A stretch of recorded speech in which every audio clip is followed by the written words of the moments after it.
Hello everyone, आपका स्वागत है आपके इस प्यारे से प्लेटफॉर्म सेवन स्टडी सेंटर्स पर।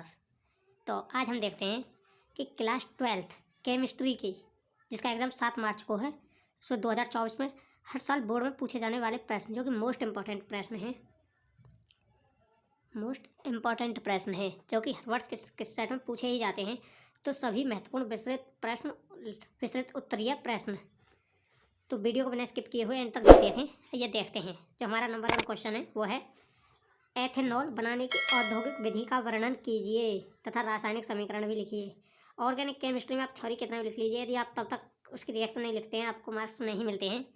तो जो है हमारा फर्स्ट क्वेश्चन है, उसमें एथिल एल्कोहल जो बनाने की औद्योगिक विधि जो होती है हमें उसका वर्णन करना तथा रासायनिक समीकरण भी लिखनी है। तो एथिल एल्कोहल बनाने की विधि, एथिल एल्कोहल बनाने के लिए निम्नलिखित विधियाँ प्रयोग में लाई जाती हैं। जो एथिल अल्कोहल होता है उसे बनाने के लिए निम्नलिखित विधियों का प्रयोग किया जाता है। जैसे नंबर 1 है एथिलीन, नंबर 2 है एसिटिलीन तथा नंबर 3 किण्वन से। तो ये देखते हैं, फर्स्ट जो है एथिलीन से।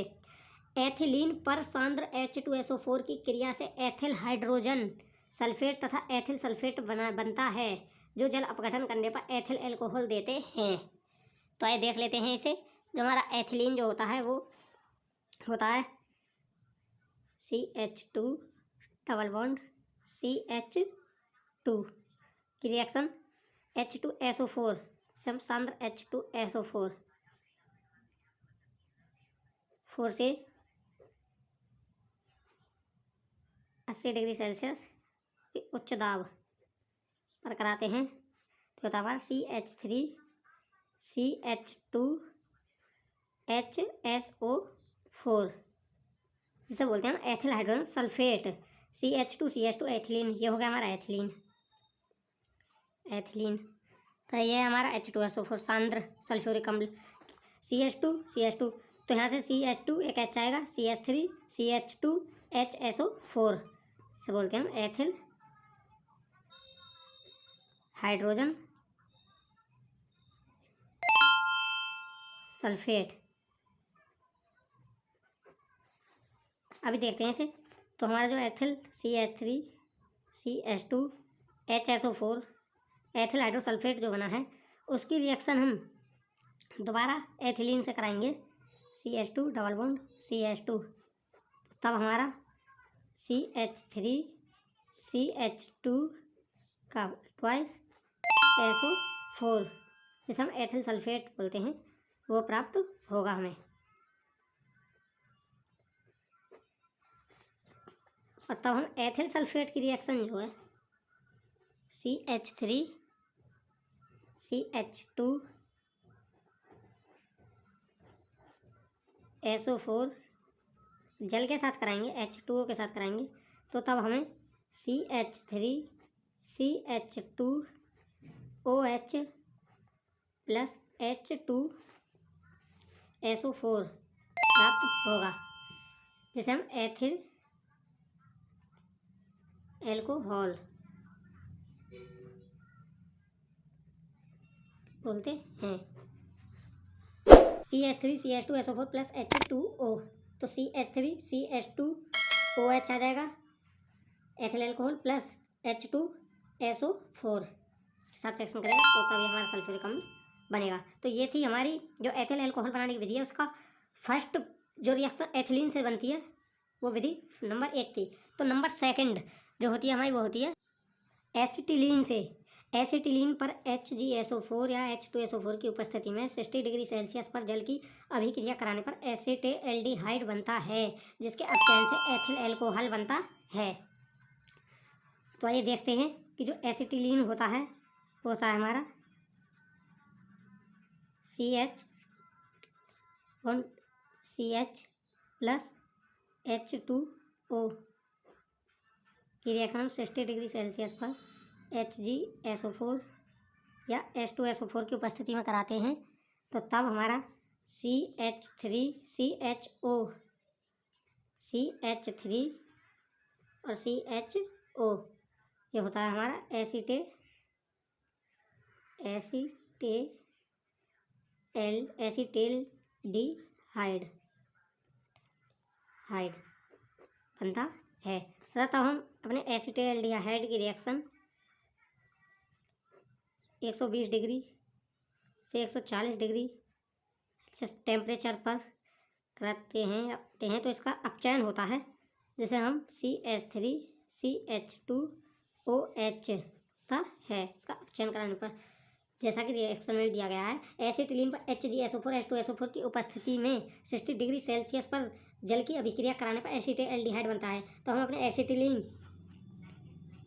एसिटिलीन की रिएक्शन एल्डिहाइड प्राप्त होता है, जो कि और फिर हम अपने एसिटाल्डिहाइड का जब हम इतने टेम्परेचर 120 से 140 डिग्री पर अपचयन होता है इसका, तो हमें CH3CH2OH प्राप्त होता है, जिसे हम एथिल एल्कोहल बोलते हैं।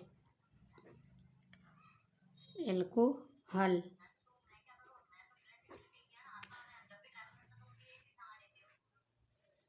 तो नेक्स्ट है जो नंबर 3 विधि है हमारी, जो नंबर 3 विधि है वो है किण्वन से शर्करा अथवा स्टार्च युक्त विलयनों के किण्वन से एथिल एल्कोहल का निर्माण किया जाता है।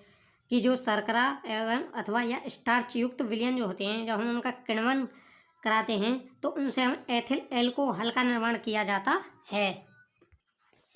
जैसे कि उदाहरण है, गन्ने के शर्करा विलयन से जौ, गेहूँ, मक्का इत्यादि में उपस्थित स्टार्च के किण्वन से, जो गन्ने के शर्करा जो विलयन से हमें जौ, गेहूँ, मक्का इत्यादि में उपस्थित स्टार्च के किण्वन से ही प्राप्त होता है। तो ये था हमारा नंबर 1 क्वेश्चन, जो कि एथेनॉल बनाने की औद्योगिक विधि का वर्णन कीजिए तथा रासायनिक समीकरण भी लिखिए। हमने अच्छे से देख लिया है, जिसकी 3 विधि थी। नंबर 1 एथिलीन की रिएक्शन को भी हमने अच्छे से समझा, तथा नंबर 2 था एसिटिलीन से हमने उसकी भी रिएक्शनों को अच्छे से समझा है, तथा नंबर 3 हमारा किण्वन। नेक्स्ट क्वेश्चन है अब हमारा कि निम्नलिखित को समझाइए। नंबर 1 एल्कोहल का अणुभार बढ़ने पर जल में इनकी विलेयता घटती है। नंबर 2 है इसमें पावर एल्कोहल क्या है, उसका उपयोग क्या है, तथा नंबर 3 फिनॉल अम्लीय होते हैं क्यों। जो हमारे फिनॉल होते हैं वो अम्लीय होते हैं क्यों। तो आइए देखते हैं कि जो एल्कोहल का अणुभार बढ़ने पर जल में इनकी विलेयता घटती है, वो क्यों घटती है। क्योंकि एल्किल समूह जल विरोधी होते हैं तथा जल में अविलेय हैं। कि जो हमारे एल्किल समूह हैं वो जल विरोधी होते हैं तथा जल में अविलेय हैं। तथा निम्न एल्कोहल में एल्किल समूह छोटा होता है। जो हमारे एल्कोहल होते हैं उनमें एल्किल समूह जो होता है वो छोटा होता है। तथा एल्कोहल का OH समूह अणु को जल में विलेय बनाने में प्रभावी रहता है। जैसे जैसे एल्किल समूह का आकार बढ़ता है, उच्च अणुभार के एल्कोहलों में एल्किल समूह की जल विरोधी प्रकृति OH समूह के जल स्नेही प्रकृति पर प्रभावी होती जाती है, इसलिए विलेयता घटती है। से इसका कहने का मतलब है कि जैसे हमारा पेन चेंज कर लेते हैं, कि जैसे CH3OH मेथेनॉल है तथा CH3CH2OH एथेनॉल है तथा CH3OH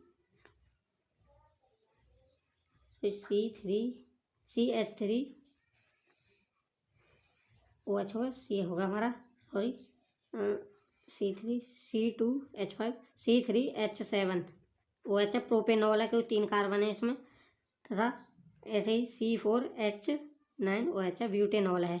जैसे जैसे मेथेनॉल है जैसे, तो ये जो है इसका एल्किल समूह जो होता है वो छोटा होता है। जैसे हमारा एल्कोहल का OH समूह अणु को जल में विलेय बनाने में प्रभावी रहता है। जैसे जैसे एल्किल समूह का आकार बढ़ रहा है, जैसे का आकार बढ़ रहा है, तो उच्च अणुभार के एल्कोहलों में एल्किल समूह की जल विरोधी प्रकृति OH समूह की जल स्नेही प्रकृति पर प्रभावी होती जाती है, इसलिए विलेयता घटती है। एक बार देख लेते हैं। क्योंकि जो एल्किल समूह है वो जल विरोधी होता है तथा जल में अविलेय है। निम्न एल्कोहलों में एल्किल समूह छोटा होता है तथा एल्कोहलों का OH समूह अणु को जल में विलेय बनाने में प्रभावी रहता है।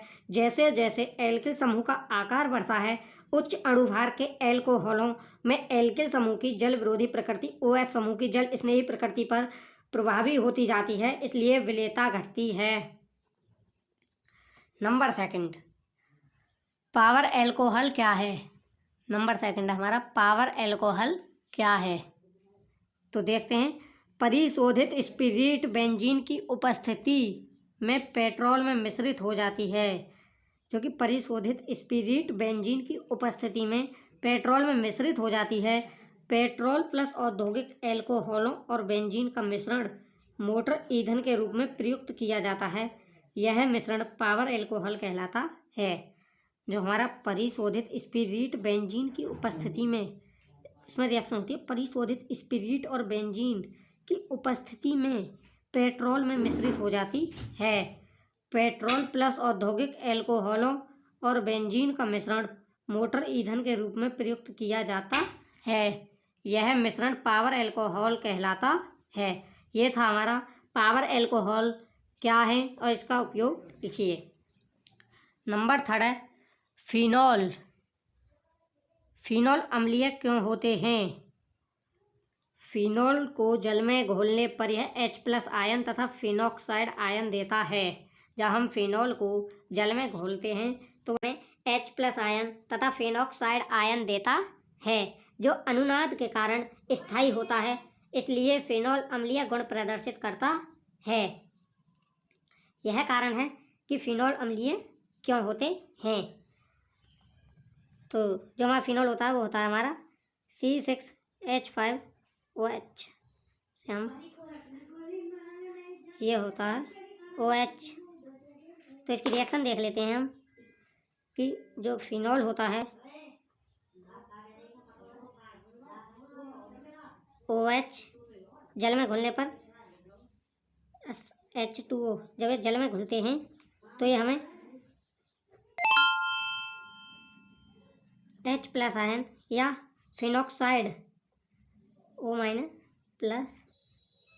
निम्नलिखित समय क्वेश्चन नंबर 2, एल्कोहल का अणुभार बढ़ने पर जल में इनकी विलेयता घटती है। तो हमने देख लिया है कि एल्कोहल का अणुभार बढ़ाने पर जल में इनकी विलेयता क्यों घटती है। तथा नंबर 2 पावर एल्कोहल क्या है तथा इसका उपयोग लिखिए। तथा नंबर 3 था हमारा फिनॉल अम्लीय क्यों होते हैं, जिसकी रिएक्शन है ये। नंबर नेक्स्ट क्वेश्चन है हमारा, ये देखते हैं। नेक्स्ट है एथिल एमीन बनाने का रासायनिक समीकरण लिखिए तथा निम्न के साथ इसकी रासायनिक अभिक्रिया के समीकरण भी लिखिए। से क्लोरोफॉर्म तथा एल्कोहलिक KOH तथा नाइट्रस अम्ल के साथ।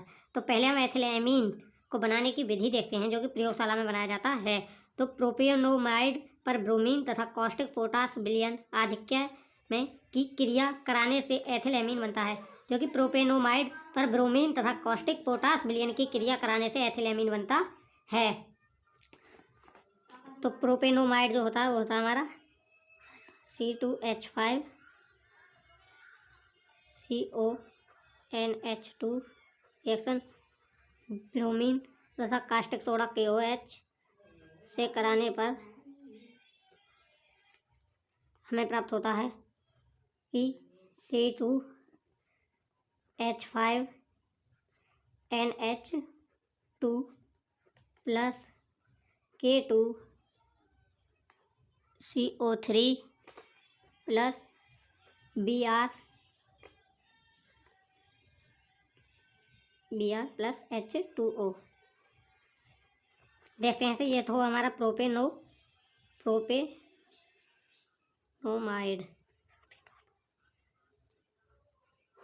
ये हमारा ब्रोमीन, ये है कास्टिक सोडा, ये है हमारा एथिल एमीन।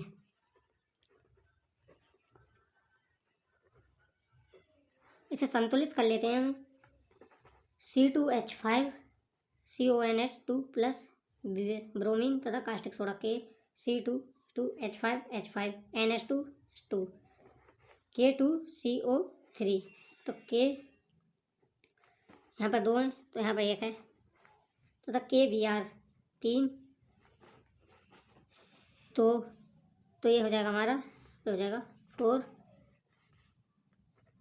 KBr तथा 2 ये हो जाएगा। इसे देखते हैं H2O, H1 3 5 और 2 7 8, 2 7 8, ये संतुलित है। अब ये समीकरण जो है ये संतुलित है। तथा नेक्स्ट है इसी की रिएक्शन देखते हैं कि एथिल एमीन के रासायनिक गुण। जब एल्कोहल या कास्टिक पोटास के साथ क्रिया करके एथिल आइसोसाइनाइड C2H5 जो कि रासायनिक सूत्र होता है बनता है। तो जब हम इसकी रिएक्शन कराते हैं C2 इसमें यहाँ से दिखेगा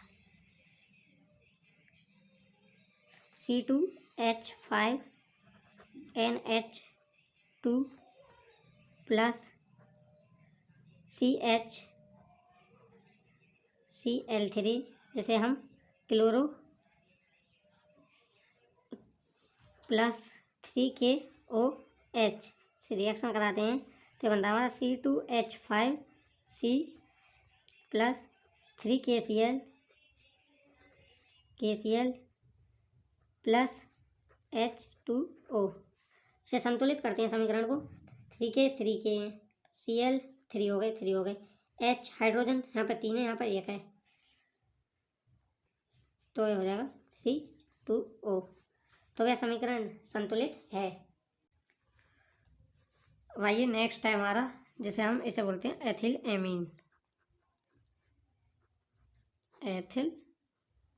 अमीन। नेक्स्ट है नाइट्रस अम्ल से अभिक्रिया। यह नाइट्रस अम्ल से अभिक्रिया एरिफेटिक प्राथमिक एमीन की नाइट्रस अम्ल NaNO2 प्लस Cl के साथ क्रिया कराने पर नाइट्रोजन निकलती है और अल्कोहल बनता है। तो हम इसकी रिएक्टिक C2H5NH2 प्लस HNO2 की रिएक्शन जो है NaNO2 HCl की उपस्थिति में कराते हैं तो C2H5OH plus nitrogen plus H2O जल बनता है। इससे होता है एथिल अल्कोहल। ऐसा ही रिएक्शन बताया गया है। एलिफेटिक प्राथमिक एमीन की नाइट्रस अम्ल NaNO2 HCl के क्रिया कराने पर नाइट्रोजन निकलती है और अल्कोहल बनता है। तो अल्कोहल भी हमारा था, नाइट्रोजन भी निकली है तथा जल भी बना है। संतुलित कर लेते हैं इसे 2H2O। तो ये थे हमारे एथिल एमीन बनाने का रासायनिक समीकरण तथा निम्न के साथ उसकी रिएक्शन, जो कि हमने देखा है कि प्रयोगशाला विधि में हम कैसे बनाते हैं एथिल एमीन को, तथा एथिल एमीन के जो रासायनिक गुण थे जिनमें हमने इसकी रिएक्शन कराई क्लोरोफॉर्म तथा एल्कोहलिक की वजह से, तथा नंबर 3 है हमारा नाइट्रस अम्ल से।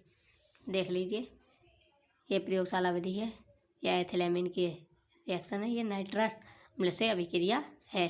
तो उम्मीद करता हूँ आपको वीडियो अच्छी लगी होगी। तो वीडियो अच्छी लगी तो वीडियो को लाइक करें, चैनल को सब्सक्राइब करें और कमेंट करके बताएं आपको वीडियो कैसी लगी। अब मिलते हैं किसी नई वीडियो में नए टॉपिक के साथ। तब तक के लिए जय हिंद, जय भारत।